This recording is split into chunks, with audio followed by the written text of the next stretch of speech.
Hello everyone. So as we all know, UPSC CSE 2018 notification has been announced, has been released, and the major aspect of this notification is there is a reduction of seats from 980 to 782, right?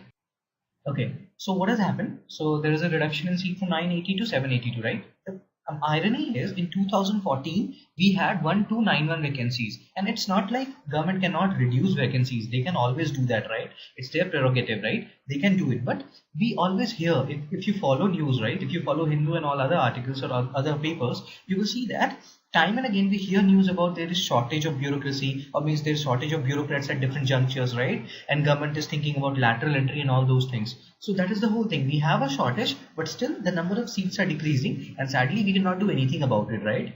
Fine. And what we can do right now is we can study, right? See, the thing is, now let's talk about some mathematical aspects, right? How many selections will be there this year for mains? So last year when 980 seats were there, around 3,300 students were selected for mains.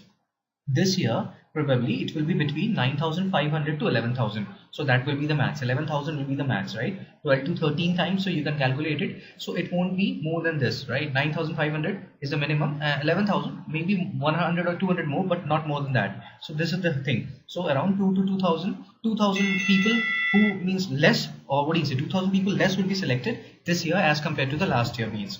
So this is the whole thing, right? Now if you want to know the, what do you say, right now the current government's perspective on bureaucracy, in RSTV Big Picture there was one particular video, or right, that video was called Bureaucrats Affect Investment, and there was a question mark there, so whether bureaucrats affect investment or not. So do go through that particular RSTV video. You will understand the current government's perspective on bureaucracy. I will not tell anything about this. What is the government perspective on bureaucracy? What does it think? Whether it curbs, means promotes red tapeism or not, I don't know. I won't comment, because again it will lead to politicization. But I want to tell you that to watch this particular video, it will help you in understanding government's perspective, right? The thing is, it is fine. What should be our current approach? That is the whole thing. What should we do now? Yeah, government has done what they have to done, but we people still don't need to lose any hope, right? Because 9,500 to 11,000 is not a small number, right? And one more thing, pessimism will not take us anywhere, right? So what we have to do, we have to be disciplined, we have to follow our routine, and we have to leave everything to God, right? We can only do that much, right? And again, there's one silver lining also. What is the silver lining? The marks of the people rejected in interview will be sent to different organizations, giving them employment opportunities, right? So now what you have to do is think like this.